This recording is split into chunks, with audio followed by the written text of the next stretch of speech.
Assalamualaikum warahmatullahi wabarakatuh. Perkenalkan, nama saya Muhammad Wildan, nomor NPM 1921911165 dari kelas Penjas 2E. Di sini saya akan mempresentasikan teori belajar mengajar motorik. Motorik merupakan suatu proses terjadinya perubahan yang bersifat tetap. Jadi, dalam perilaku motorik sebagai hasil dari latihan dan pengalaman. Jadi, seperangkat perubahan permanen dalam perilaku keterampilan memberikan definisi sebagai peningkatan dalam suatu keahlian keterampilan motorik yang disebabkan dalam kondisi-kondisi latihan atau diperoleh dari pengalaman, dan bukan karena proses kematangan atau motivasi temporer dan faktual dari fisiologis. Adapun karakteristik tentang belajar motorik sebagai berikut. Belajar motorik merupakan proses serangkaian proses. Belajar motorik menghasilkan kemampuan untuk merespon. Belajar motorik tidak dapat diamati secara langsung. Belajar motorik relatif permanen. Belajar motorik adalah karena hasil latihan, dan belajar motorik dapat menimbulkan efek negatif. Adapun unsur-unsur belajar motorik terbagi menjadi beberapa bagian. Yang pertama, belajar motorik adalah suatu proses. Jadi, belajar motorik adalah suatu proses internal yang terjadi pada siswa maupun atlet dikarenakan adanya faktor dari eksternal, di mana keadaan ini di luar diri siswa yang memberi pengaruh pada perkembangan motoriknya. Yang kedua, hasil dari belajar merupakan kemampuan merespon dan diaktualisasikan dalam bentuk gerakan.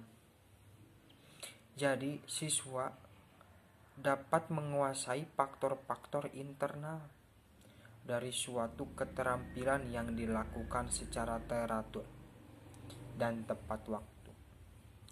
Yang ketiga, kemampuan atau gerakan yang dihasilkan relatif permanen.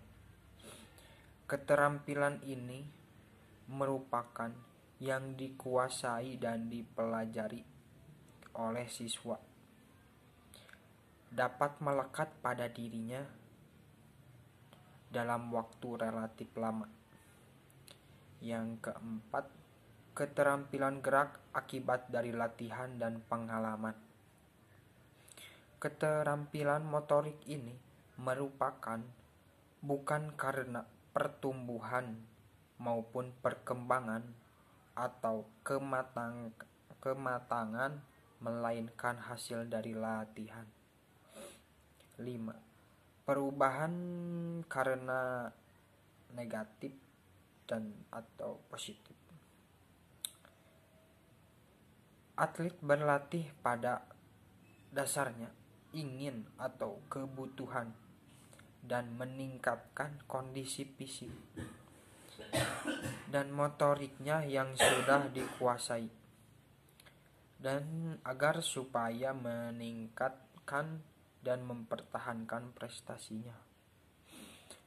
Yang selanjutnya ada faktor-faktor yang dapat mempengaruhi terhadap belajar motorik. Yang pertama, bahan yang dipelajari. faktor lingkungan alami maupun lingkungan sosial. Yang ketiga, faktor instrumental baik dari seperangkat alat keras maupun lunak. Keempat, kondisi individu siswa maupun yang lainnya meliputi motivasi kecerdasan, bahkan kemampuan kognitif di setiap individunya. Adapun keterampilan gerak ada beberapa macam. Pertama, keterampilan motorik dasar, gross motor skill, merupakan keterampilan gerak menggunakan otot-otot besar yang tujuannya untuk kecermatan gerakan, bukan merupakan suatu yang penting, akan tetapi koordinasi yang halus dalam gerakan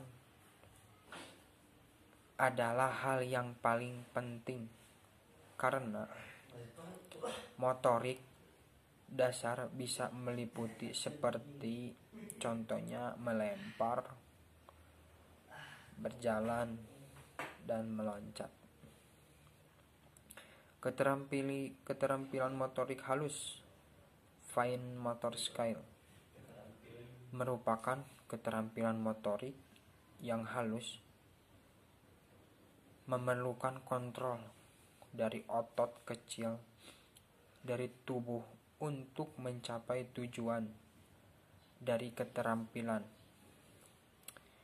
Motorik halus ini meliputi koordinasi mata dan tangan dan membutuhkan kecermatan yang tinggi dan ketepatan yang pas. Contohnya seperti menjahit dan tali sepatu yang copot. Yang terakhir ada manfaat belajar gerak motorik sebagai berikut. Pertama, agar siswa dapat memperoleh kemampuan keterampilan, kemudian berlatih untuk meningkatkan kemampuan tersebut agar terdapat peningkatan yang signifikan. Yang kedua, memberikan perubahan permanen dalam perilaku untuk melakukan gerakan dengan benar. Sebagai hasil belajar motorik, jadi hasil di sini merupakan belajarnya yang efektif dan baik. Jadi gerakannya itu hasilnya belajar motorik.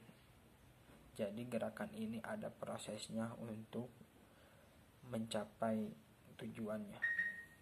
Yang terakhir, nomor 3, dalam memberikan umpan baik yang berhubungan dengan perasaan dari pergerakan maupun yang berkelanjutan telah ada dari hasil sistem saraf yang disimpan dalam memori otaknya untuk melakukan automatisasi terhadap geraknya yang dilakukan oleh setiap gerakan anggota tubuhnya. Sekian yang bisa saya paparkan di presentasi kali ini. Mohon maaf bila ada kekurangan.